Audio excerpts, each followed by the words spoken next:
नमस्कार मित्रांनो, तर तुमच्यातील खूप साऱ्या जणांचं हे रिझोल्यूशन असेल की आम्ही येत्या वर्षी वजन कमी करू किंवा फॅट लॉस करू. तर हे जर तुमचं टार्गेट असेल येत्या वर्षासाठी किंवा रिझोल्यूशन असेल तर हा व्हिडिओ तुमच्यासाठीच आहे. कारण की या व्हिडिओमध्ये मी 4 ते 5 असे महत्त्वाचे पॉईंट्स सांगितले आहे जे तुम्हाला जी तुमची फिटनेसची जर्नी आहे जी तुम्ही पुढच्या वर्षी सुरू करणार आहे किंवा 1 जानेवारीला जी तुम्ही सुरू करणार आहे, तर त्यामध्ये नक्कीच हे सर्व पॉईंट्स जे आहेत ते तुम्हाला मदत करतील. आणि यापैकी 5वा जो पॉईंट आहे त्या पॉईंटने माझी खूप मदत केली आहे. हे सर्व जे तुम्ही ट्रान्सफॉर्मेशन बघताय त्यामध्ये त्याचा खूप इम्पॉर्टंट भाग होता. तर नक्कीच तो तुम्ही मिस नका करू आणि हा जो व्हिडिओ आहे तो तुम्ही शेवटपर्यंत बघा आणि या सर्व पॉईंट्सचा तुमच्या फिटनेस जर्नीमध्ये पुरेपूर फायदा घ्यावा अशी मी तुम्हाला रिक्वेस्ट करेल.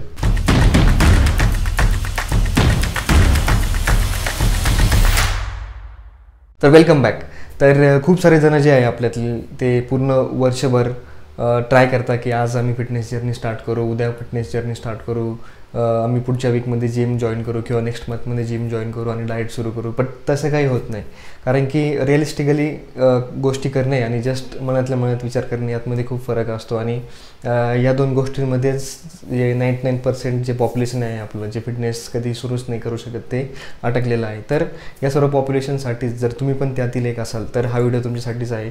मी एक रिसर्च सांगू इच्छितो. सायकोलॉजीचं एक जनरल मॅगझिन आहे जे ॲन्युअली जे रिलीज होतं, तर त्यामध्ये असं सर्वे होतं की जे सर्व लोक न्यू इयर रिझोल्यूशन करतात 31 डिसेंबरला किंवा त्याच्यापूर्वी येत्या नवीन वर्षासाठी, तर त्यापैकी 25% जे लोक आहे ते पहिल्या हफ्त्यामध्येच त्यांचं जे रिझोल्यूशन आहे ते विसरून जातात.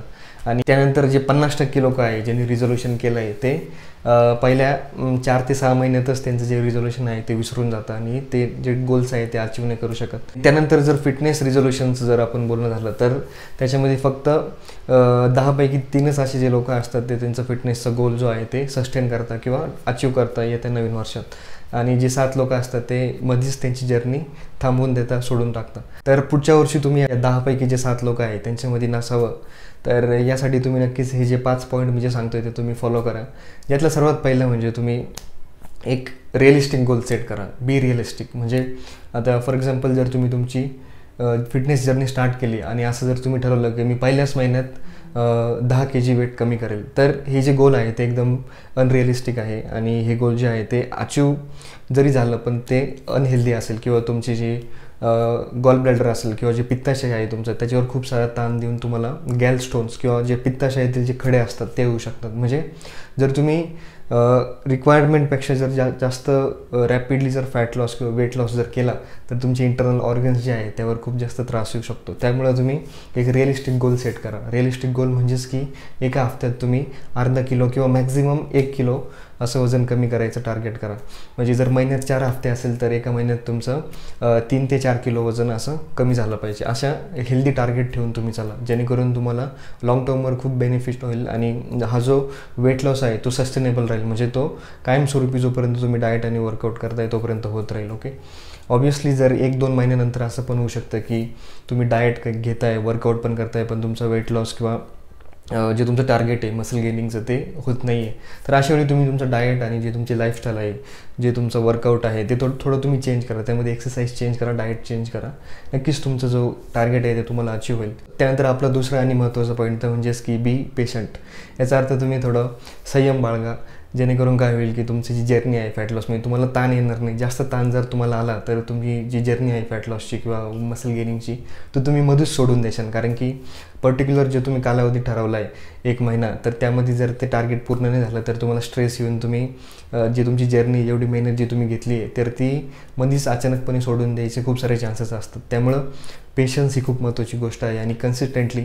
कारण की तुमचं जे सध्याचं जे कंडिशन आहे, जे तुमचं शरीर आहे सध्याचं, हे मागच्या 4 ते 5 वर्षात तयार झालं आहे. जे तुमच्यावर जे फॅट जमा झालं आहे तर ते मागच्या 5 ते 6 वर्षात. तर तुम्ही अशी अपेक्षा कशी करू शकतात की हे जे जमा झालेलं फॅट फक्त 4 ते 5 महिन्यात 100% कमी होऊन जाईल? तर असं अजिबात काही होत नाही आणि तसं टार्गेट पण तुम्ही ठेवू नका. आणि कोणी फिटनेस ट्रेनर जर तुम्हाला तसं टार्गेट देत असेल की मी तुम्हाला जस्ट 3 ते 4 महिन्यात तुमच्या शरीरावरचं पूर्ण अननेसेसरी फॅट जे आहे ते मी काढून टाकेन, अशा पद्धतीने मी तुम्हाला ट्रेनिंग देईल, तर त्याच्यापासून तुम्ही लांबच राहा. कारण की ते रिअलिस्टिकली पॉसिबल नाही आणि तुम्हाला फिटनेस जर्नीमध्ये खूप पेशन्स ठेवावं लागेल, हे मी तुम्हाला सांगतो आहे. आणि कारण की जे तुमची जे गोल आहे ते गोल अचीव करण्यासाठी तुम्हाला तुमच्या एक्सरसाइजमध्ये, तुमच्या डाएटमध्ये, तुमची जी लाईफस्टाईल आहे त्याच्यामध्ये खूप सारे चेंजेस करावं लागतं. आणि ते चेंजेस जे आहे 1 किंवा 2 महिन्यात पॉसिबल नाही होती 100%.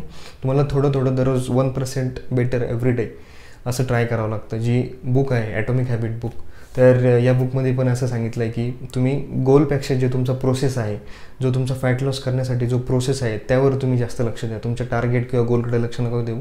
टार्गेट किंवा गोल जो आहे तो ऑटोमॅटिकली एक ना एक दिवस तो तुमच्या जवळ येईलच, जर तुम्ही प्रोसेस ओरिएंटेड असाल तर.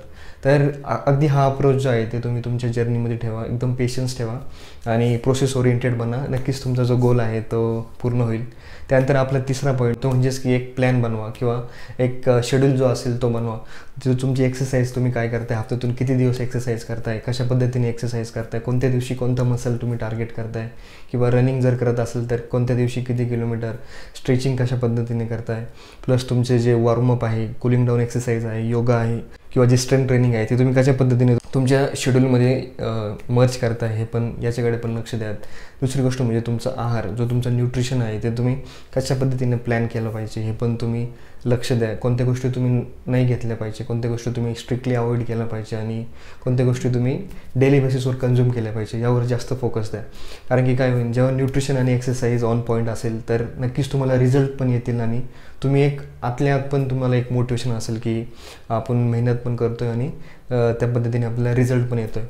पण जर तुम्ही काही ट्रॅक नाही केलं, जस्ट ब्लाइंडली जर तुम्ही एक्सरसाइज वर्कआउट केलं एकदम हार्ड आणि अशी अपेक्षा ठेवली की आता मी एक्सरसाइज करतो आहे आणि ज्या गोष्टी नाही घेतल्या पाहिजे त्या सर्व अवॉइड करतो आहे, तरी पण तुम्हाला रिझल्ट नाही येणार. कारण की शेवटी काउंटेड कॅलरीज किंवा जर एक शेड्यूल किंवा एक प्लॅन असेल तरच, एक स्मार्ट प्लॅन असेल तरच तुम्हाला रिझल्ट येतो. कारण की जे मी बघतो आज जिममध्ये तुम्ही 99% पॉप्युलेशन जे बघत असाल तर ते पॉप्युलेशन असं आहे की मागच्या 6 ते 7 महिन्यांपासून वर्कआउट करतच आहे पण त्यांच्या शरीरावरील 1 किलो वजन पण कमी नाही होते. तर यामागं रिझन एकच म्हणजे स्ट्रॅटेजिक प्लॅनिंग.